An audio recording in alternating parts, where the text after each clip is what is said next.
Is it fair to blame the government when we created it? Given that we elect the people in government, the government is just an extension of the voters. Or is it? A colleague of mine sent me an email with this statement. Let me just say that in a democratic society such as ours, government is not a separate entity. Rather, it is the creation of the voters, i.e. citizens. I think it is wrong to blame the government when it is nothing but an extension of the people. The real question is, why can't the voters in a democratic society solve a problem government that is their own creation? My colleague poses a question that on the surface sounds reasonable. We elect the members of the government. Those members do our bidding, or so it is supposed to work, and therefore the government is us. And if the government screws up, we are to blame.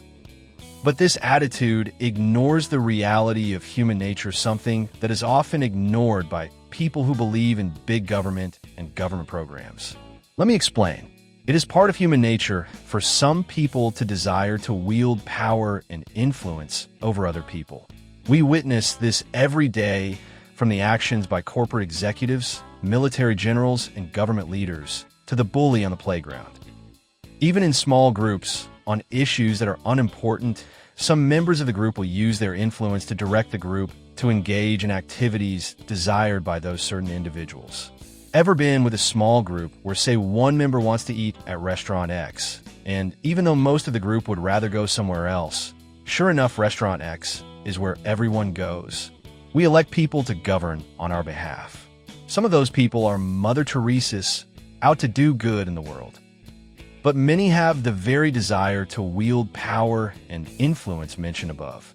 So, when those people get into positions of power and influence, they slowly but surely change the system so that the government is less and less representative of the people, and more of what the government engages in is not on behalf of the people, but designed to reward and continue the entrenched power of those who are in power. At that point, the government is no longer an extension of the people. Further, the government is only an extension of the people when the people are independent enough to make rational judgments about the government. You cannot expect objectivity from someone who has a vested interest in the outcome. We recognize this with accountants. The government says that a CPA firm which opines an audit opinion may not also do consulting work for that same client in case the fees generated from the consulting work influence the audit opinion. However, we have allowed the government to do exactly what we prohibit the accounting firm from doing.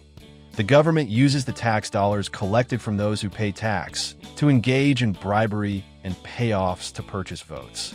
Long ago, those in power figured out that if you can purchase enough votes from enough people, you can stay in power indefinitely and continue to use that power to the benefit of you, your family, and your friends.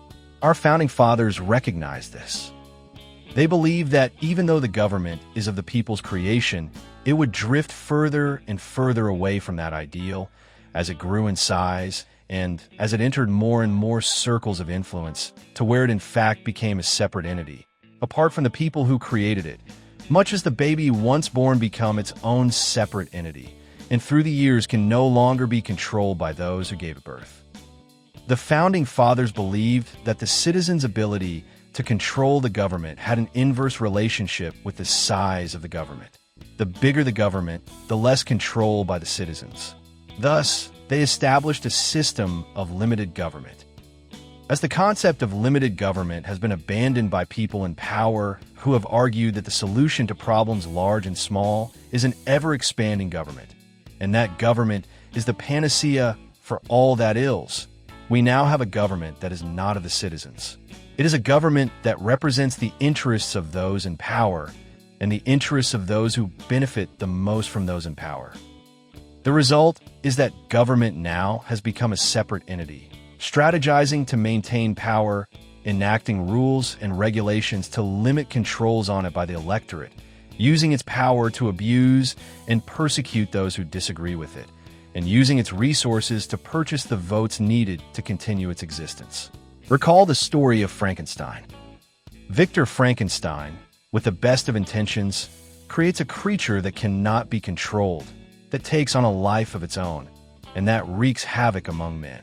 As the story was published soon after the American and French Revolutions, I wonder if it was not Miss Shelley's allegorical attempt to warn the people of the time to beware of what you create.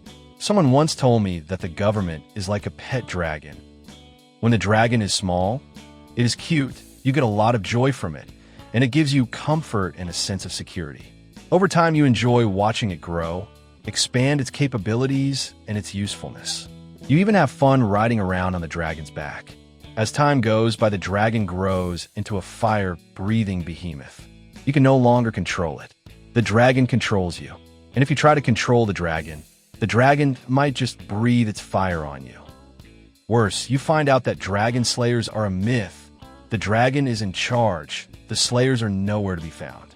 You are now at the dragon's mercy, and you live the rest of your days doing the dragon's beck and call and working to feed the dragon as its appetite grows. But this is not a fairy tale, and there is no happy ending.